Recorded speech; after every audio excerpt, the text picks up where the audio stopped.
Welcome to news 360. ఇక bulletin లో breaking news చూస్తున్నాం. పార్టీ ఫిరాయింపులపై కేటీఆర్ స్పందించారు. పార్టీ ఫిరాయింపులను ప్రోత్సహించిన కాంగ్రెస్ కు హైకోర్టు చెంపపెట్టు పెట్టిందని అన్నారు కేటీఆర్. 4 వారాల తర్వాత దానం, కడియం, తెల్లం ఎమ్మెల్యే పదవులు ఊడటం ఖాయమని, పార్టీ మారిన అన్ని నియోజకవర్గాల్లో ఉప ఎన్నికలు తప్పవని ఆయన చెప్పారు. మొదటి నుండి ఇదే విషయాన్ని చెబుతున్నామని, పార్టీ ఫిరాయింపుల విషయంలో రాహుల్ గాంధీ వైఖరి చూసి ఊసర్వెల్లి కూడా సిగ్గుపడుతుందని అన్నారు కేటీఆర్. రాజ్యాంగ పరిరక్షణ అంటూనే ప్రజాస్వామ్యాన్ని ఖూనీ చేస్తున్నారని, న్యాయ వ్యవస్థలో ప్రజాక్షేత్రంలో కాంగ్రెస్ పార్టీకి శిక్ష తప్పదని అన్నారు కేటీఆర్.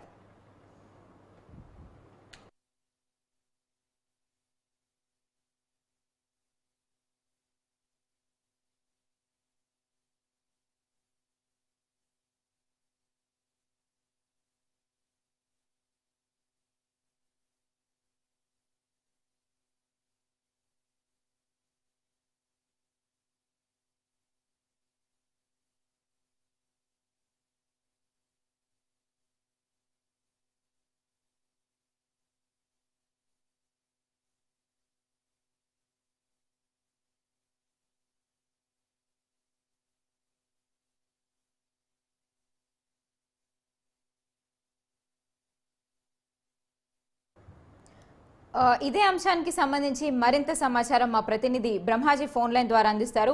బ్రహ్మాజీ, చెప్పండి, కేటీఆర్ వ్యాఖ్యలపై మిగతా ఎమ్మెల్యేలంతా ఎలా స్పందిస్తున్నారు?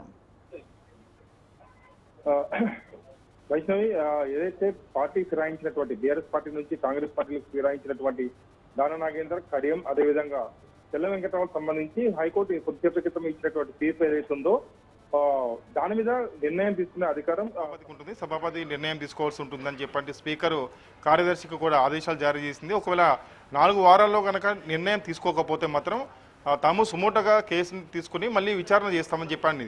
దీని మీద ఇప్పటికే ఏదైతే హరీష్ రావు, మాజీ మంత్రి హరీష్ రావు కూడా ఎక్స్లో పోస్ట్ చేస్తూ తను మాట్లాడడం జరిగింది. ఏదైతే ప్రజాస్వామ్యం రక్షించేందుకు కోర్టులు కూడా ముందుకు ఉంటాయి కాబట్టి ఖచ్చితంగా మా ప్రజాస్వామ్యం రక్షించబడుతుంది. త్వరలోనే ఈ స్థానాలకు సంబంధించి బై ఎలక్షన్స్ రాబోతున్నాయి.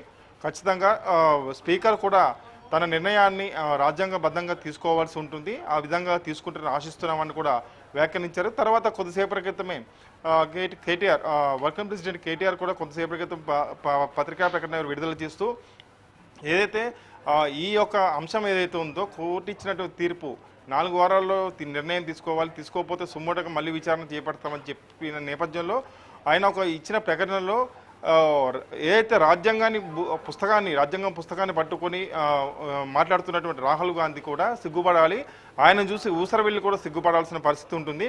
ఖచ్చితంగా మొదటి నుంచి కూడా ఈ యొక్క ఏదైతే పార్టీ మారినటువంటి ఎమ్మెల్యేల స్థానాల్లో ఖచ్చితంగా బై ఎలక్షన్స్ వస్తాయని మొదటి నుంచి చెప్తూనే ఉన్నాం. సో ఆ విధంగా కోర్టు తీర్పు కూడా చూస్తే అదే తెలుస్తుంది. ఖచ్చితంగా రాజ్యాంగబద్ధమైనటువంటి అంశాలను కోర్టులు పరిగణనలోకి తీసుకుంటాయి కాబట్టి ఖచ్చితంగా తాము ఏదైతే కంప్లైంట్ చేసినటువంటి ఎమ్మెల్యేలు ఎవరైనా దాని మీద బై ఎలక్షన్స్ వచ్చే అవకాశం కనిపిస్తుంది. ఆ స్థానాల్లో కూడా తమ బీఆర్ఎస్ పార్టీ అభ్యర్థులే గెలుస్తారంటూ కూడా కేటీఆర్ వ్యాఖ్యానించారు. ఇదే అంశాన్ని హరీష్ రావు కూడా మాట్లాడారు. అయితే ఇవాళ కానీ వీలైతే రేపు కానీ స్పీకర్ని కలిసేందుకు బీఆర్ఎస్ పార్టీ ఎమ్మెల్యేలు రెడీ అవుతున్నారు. కొంతమంది ఎమ్మెల్యేలతో కూడా ఏదైతే బీఆర్ఎస్ పార్టీ అధినేత కేసీఆర్ సమావేశం కావాలన్న ఆలోచనలు కూడా ఉన్నట్టుగా తెలుస్తుంది.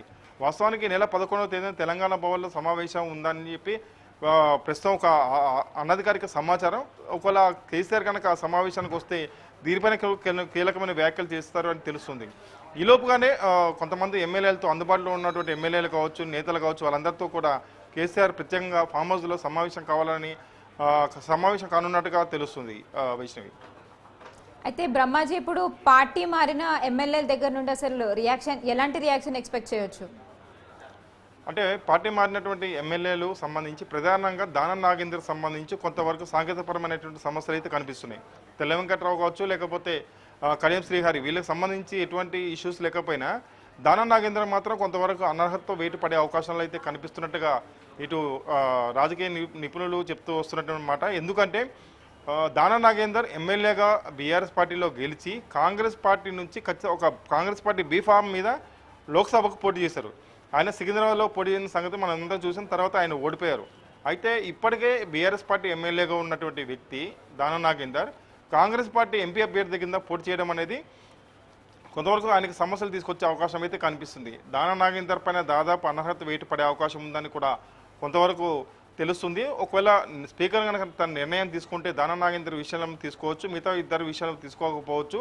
ఒకవేళ సుమోటోగా హైకోర్టు కనుక కేసు తీసుకుంటే మాత్రం మళ్ళీ విచారణ చేపడతారు. కాబట్టి ఒకవేళ విచారణ చేపడితే మాత్రం మళ్ళీ కొంత లెంతీ ప్రాసెస్ అవుతుంది. అంటే తను సుమోటోగా తీసుకుని తీర్పు వెల్లడిస్తానని చెప్పలేదు, విచారణ చేపడతానని చెప్పింది కోర్టు.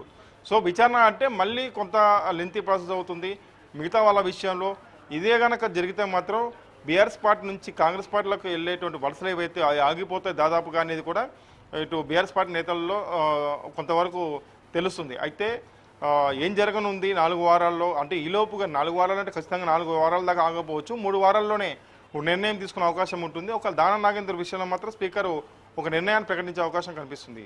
వైష్ణవి, అయితే బ్రహ్మాజీ, ఇప్పుడు మనం తెలంగాణలో నిజంగానే ఈ అంశానికి సంబంధించి మనం ఉప ఎన్నికలు ఏమైనా ఎక్స్పెక్ట్ చేయొచ్చా? ఉప ఎన్నికలు వస్తాయో రావో ఇప్పుడే మనం చెప్పలేని పరిస్థితి. ఎందుకంటే కోర్టు ఇచ్చిన తీర్పు ప్రకారం ఏదైతే స్పీకర్ తీసుకున్న నిర్ణయం మీద ఆధారపడి ఉంటుంది. ఉప ఎన్నికలు వస్తాయో రావాలా అనేది ఎవరు చెప్పలేని పరిస్థితి. స్పీకర్ నిర్ణయం మీద డిపెండ్ అయి ఉంటుంది. స్పీకర్ కనుక వాళ్ళ మీద అనర్హత వేటు వేస్తే ఖచ్చితంగా బై ఎలక్షన్స్ వస్తాయి. అనర్హత వేటు వేయకపోతే మాత్రం మళ్ళీ హైకోర్టు సుమోటోగా కేసు తీసుకుని విచారణ చేస్తూ వస్తుంది. సో ఆ విధంగా కొంత టైం పడుతుంది. ఇంతకుముందు చెప్పుకున్నాం, ఒకవేళ సుమోటోగా విచారణ చేపట్టాల్సి వస్తే మాత్రం మళ్ళీ టైం తీసుకుంటుంది. ఇప్పట్లోనే బై ఎలక్షన్స్ వచ్చే అవకాశం ఉండదు. ఒకవేళ అనర్హత వేటు వేస్తే, అంటే స్పీకర్ నిర్ణయం ఎలా ఉంటుందో ఎవరు తెలవని పరిస్థితి కాబట్టి ఒకవేళ స్పీకర్ కనుక ఇచ్చేటువంటి తీసుకునే నిర్ణయం మీద బై ఎలక్షన్స్ వస్తాయా రాదా అనేది మాత్రం ఆధారపడి ఉంటుంది. చూడాలి. ఇక ఈ 4 వారాలు అంటే ఈ నెల రోజుల లోపు స్పీకర్ ఎటువంటి నిర్ణయం తీసుకోబోతున్నారు అనేది సర్వత్రా ఉత్కంఠగా ఉంది. కానీ బీఆర్ఎస్ నేతలు మాత్రం ఖచ్చితంగా స్పీకర్ ఒక నిర్ణయం తీసుకోవాల్సి ఉంటుంది. ఆయన రాజ్యాంగబద్ధమైన పదవిలో ఉన్నటువంటి వ్యక్తి, రాజ్యాంగాన్ని పరిరక్షించాల్సిన వ్యక్తి కాబట్టి ఖచ్చితంగా ఆయన ఒక నిర్ణయం తీసుకోవాలి. సో ఆ విధంగా చూస్తే ఖచ్చితంగా వాళ్ళ మీద అనర్హత వేటు వేయాల్సిన అవసరం మాత్రం ఖచ్చితంగా ఉంటుంది. అప్పుడే స్పీకర్ పదవికి గౌరవం ఉంటుందని బీఆర్ఎస్ నేతలు చెప్తారు. Right, thank you Brahmaji.